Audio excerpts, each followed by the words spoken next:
Well, we've already seen him as a lad in the photograph with Tommy Steele at the beginning of the programme, and now it's time to welcome him to the studio tonight as he celebrates his 40th birthday this week.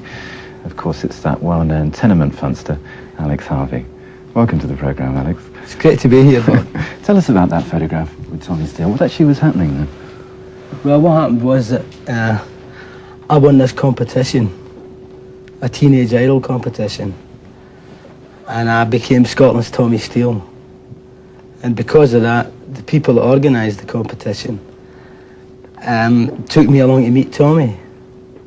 And we played a bit of Hank Williams to each other. Yeah. And it was good, because he was a gas, really. Yeah. So after that we went out, we had an adventure down the docks, because he'd been at sea for a while. We had a good time. When did you put the soul band together? How much later was that? That was about 1958. Because I remember, I jotted it down actually, because I thought it was an interesting quote. We got bookings, you said at the time, but once people heard us, return dates were rare, because we were too much for them. What actually were you trying to do with that band at that time? We were only trying to be a dance band. We were just trying to play music for dancing. But I suppose it was different kind of people that were in the band. It was difficult to get a saxophone player and a bass player. That was very difficult. Bass guitars, now that was difficult. We had, I think, the third or fourth one in Great Britain, bass guitars. We saw it at a Lionel Hampton concert. There was this thing, I think it was Montgomery, one of the brothers, Monk, I think. And everybody went to this concert in the Usher Hall. Lionel Hampton's band, and there was no bass, right? And then everybody suddenly realised that this geezer playing this thing, a little bit of guitar, and that was the bass. Yes. So that was it. Everybody went run amok. Yeah. Of course, bass players that could play really good, they don't think like that. They didn't harken onto it too much. They didn't like it too much. Because that band really lasted a long time, didn't it? Yeah, I landed up to 1965. Yeah. 66. And what happened then? Because later you were involved with Ray Russell's Rock Workshop, weren't you? Yeah. That's when I was in here. That's when I met Ray. And we worked on an album and done a few concerts. Good guitar player, Ray Russell. Did you enjoy the time you spent in here? Loved it. Every bit of it. Yeah. You were just playing guitar at that point in the band, yeah. How long were you there? 5 years. 5 years, yeah.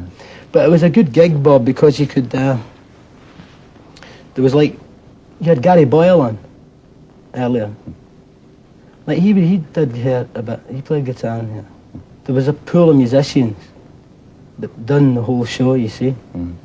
So that meant that you had time to, if a gig came up like the Ray Russell gig, or anything like that, then you could put a dep in, and you could go out and play someplace. Let's talk about the sensational Alex Harvey band, and how you and Tear Gas teamed up to form that band. How did that happen?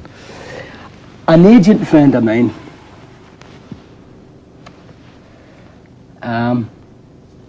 told me about Tear Gas. I was looking for a band.